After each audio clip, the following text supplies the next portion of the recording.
Welcome back to the channel. I think it's customary to say that it's been a while since I've made a video, but yeah, it is actually has been a while. I have an interesting video today. For far too long, I've been doing versioning on my side projects manually. Part of it is kind of automated, which is through bumps in NPM. But today we're going to be looking at how to automate the entirety of it. And best of all, we're going to be using semver, which is industry-wide popular choice for versioning your projects. And we're going to look at how to use it inside GitHub Actions. All right, let's get started. So first we need to create a folder. So let's create it as semver GitVersion. And let me go to that directory, open that up. So basically what we're trying to do is, let's say we have a project. We want to make sure that we follow a certain guideline to make sure that the versions that we come out with are helpful for the users of this application. If you don't know what semver is, you can take a look at semver.org, which tells you more about what it is if my internet cooperates. Yeah, so basically you have a version that includes 3 digits. One is major, the other one minor, and a patch.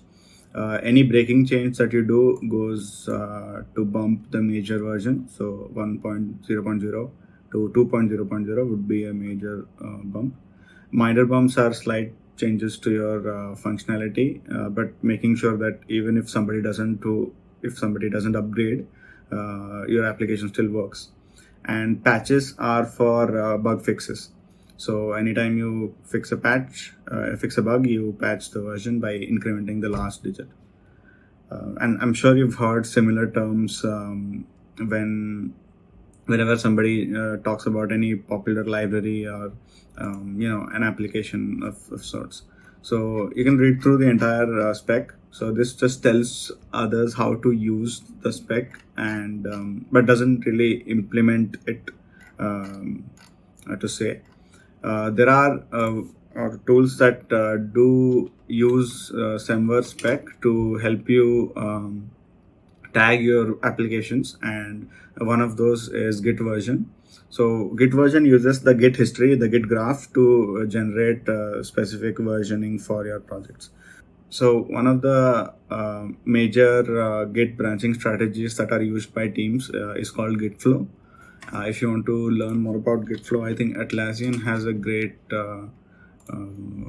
blog on this, so you can read through this. The gist of it is the stable releases, which are things that goes out to users, is done on the main branch. And active development, the day-to-day changes, the day-to-day PR merges happens on develop. And to do all of those changes, you create what are called as feature branches from develop branch.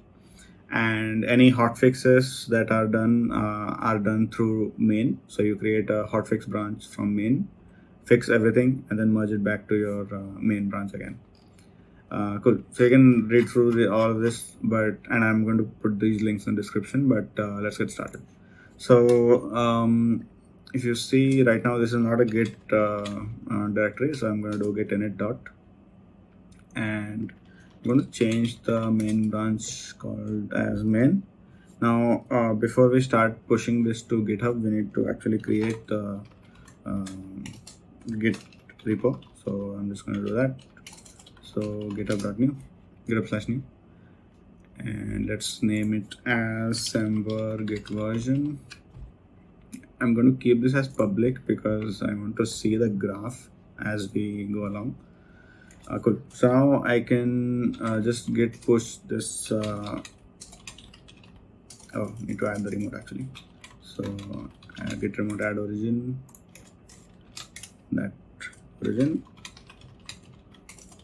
and push the main branch, even though it doesn't really have any commit. So let's do an empty commit. So initial commit, allow empty, So git push.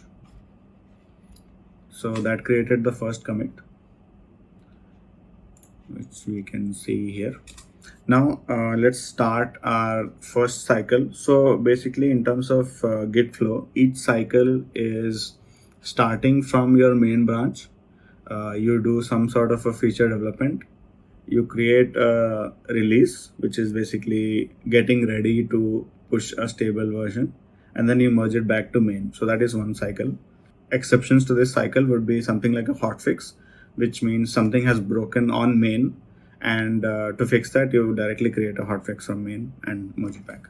We're going to focus on the traditional cycle without any issues. So let's create a develop branch. So now if you do git log, you see develop and main are at the same point. Not sure if this has git k. Okay, it doesn't. Anyway, so git k is a UI application to show you the graph in a much better fashion than git log does. But anyway, so cool. So let's push develop as well, and we can start creating our first feature branch. Right? Make sure you create feature branches from develop, because that has the latest latest code.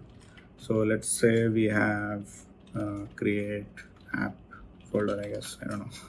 So yeah, created that folder. Let's open up code. So now what I'm going to do is this directory structure might look a bit weird, but let's see why I'm going to do this, and I'll explain why I did it this way later. But yeah, so this is the root, and ideally you will put your entire source code here, at least whatever you're starting with. This is the first version. So let's say I added that, and one thing I need is the action file, right, which does the git versioning. So I'm going to get it from my other project real quick. Just going to copy this entire thing. This is still a work in progress. That's why I don't have it deployed in something like a Docker container, Docker image. That would be great actually. So I'll do that. But for now, I'm just going to copy paste it here, which is inside the GitHub/workflows directory. Cool, so that's done. Now I'm just going to do a commit. This takes a lot of time. So let's just use the default terminal. So let's add, and I have a video on this actually, planning to do it, which is using conventional commits. This also has a great specification on how to make sure that your commit messages look good. But anyway, let's get started. So created, added root source code, I guess, I don't know, root readme, but ideally write good commit messages. So, and I don't have that option on which creates that, it pushes by itself, but anyway, let's do that. Cool. So now if we go to GitHub, and if I create a merge back to develop, do that, we'll just see how this GitHub action runs. This one. So I'll actually, if I can, I'll just go through the code that I've written, but yeah, let's see what the stages are from right here. So what I do is I check out to the current branch, which is this branch which created the service. Get all the history. There isn't any history yet, only one commit, and these three branches. Check out to the right branch, which is this, because when you create a PR, it checks out to a weird looking ref. But yeah, anyway, I've fixed all of that in the action file. Then checking what things have changed. So this is something related to basically this action file supports multiple applications inside one repo, which is called a mono repo, but we'll look at it later. And calculate the current service version. If you see, this is 0.1.0 because we haven't really published any version at all till now. And then I update the PR description. So now if I go to the PR again, you'll see that this body would have changed. So it shows that the impact surface of this PR is just the root project has changed. And you see how powerful this is, right? You can see what services have changed as you create PRs. And this weird looking tag is because we have created it from this branch. When we merge it back to develop, it will clean up that part and create the right tag. But yeah, so we've changed only one service. That's great. We have only one service in this repository, but yeah, cool. So that's done.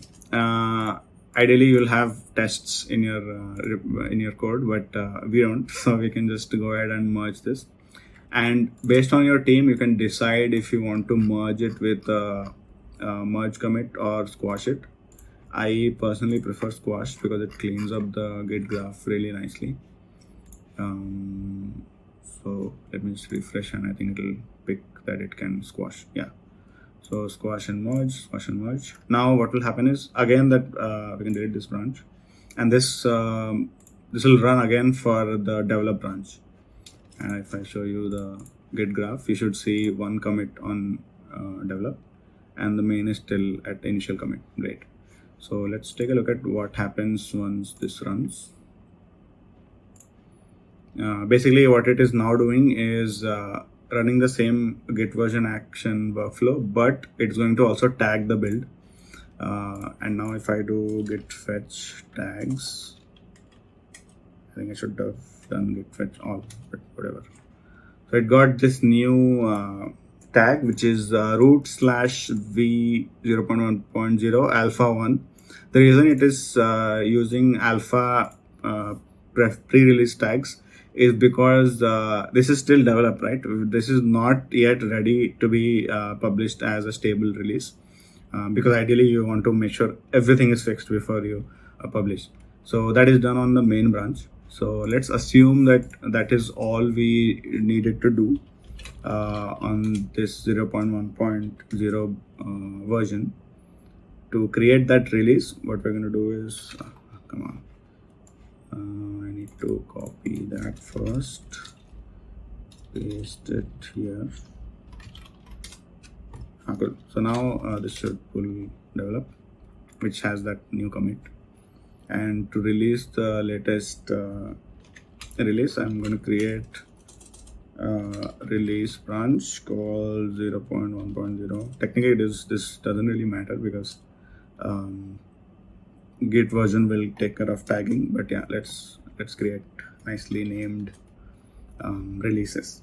So I'm going to push that to here, and if any changes are again required to fix any issues on this release, we can create them here. So I'm going to write release 0.1.0, right? Let's say, let's just make a small change to our README and just see what that does. Our main service, I guess, main project, whatever, or add the author, whatever. Yeah, cool. Let's assume that's a big change that we needed to make before going to production, but yeah, yeah. So add that, git commit, docs, and author to readme. Cool. And now if I push this, oh come on, I have this tool that should work. Let's see. Yeah, I did. Great. So now it pushed the we changed the we fixed the issue. Ideally a source code fix, but docs is fine. Now if you see the tag that is released is version 1 beta.1, which is ready for deployment to QA. So this failed. Let's see why that is. Because it already exists. Okay, that's fine. That's just still a little bit of bugs in that action file. But let's see if this pull request bit passes. I think it will create beta.2. These are numbers that are counted from the SHA of the source of the PR, the merge base of the PR, which was developed, right? Develop, yep. So let's wait for this to finish. No, it did finish. Okay. Refresh that. Cool. And now if I merge this, merge it to main, and we don't need the release anymore, and we wait for this action to run on main, which will create a stable tag. So if you see, I'm using this from GitVersion from Docker Hub. It can also be used from its own GitHub action. But I wanted to, sometimes some repositories don't allow using third-party actions, so that's what I have done it. So now, yeah, let's do a git fetch all. So now this is also created, and if I do git log, yeah, let's do git log one line. So oh wait, I'll need to pull the main branch. So pull the main branch, do a git log of one liner, and the main branch has two commits. One is the initial commit, and the second one is this stable tag. Now this can be used to trigger the deployment to production. So that's a very quick walkthrough of what you can do with GitVersion. Obviously there are a lot of more things that you could do. For example, if you see this, you get a lot of meta about the current commit. So I've used only this part, major minor patch, to generate the tags, but the same thing can be done if you add more services, right, to your apps folder. Those will get tagged separately. So mono repos are also supported. But yeah, that's a brief of what you can do with semver, with GitVersion to automate your tagging. See you in the next one. Later.